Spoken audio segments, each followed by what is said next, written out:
Hi, everyone. I have in this garbage can my bird seed. Well, and I have it with a brick on top because the raccoons would get in here because they love peanuts, and that's what's in here. So I am going to, I'll step over here for a sec, and I'll show you what I do.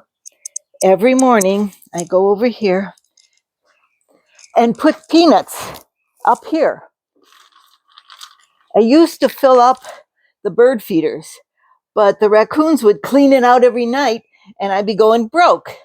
But now I don't fill it up every night. I fill it up just in the morning, and it's usually just enough for the day for the blue jays and cardinals and anybody else.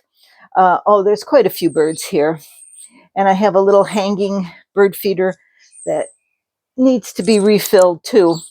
But I thought I'd let you know that I have to keep things safe so the raccoons don't eat me out of house and home.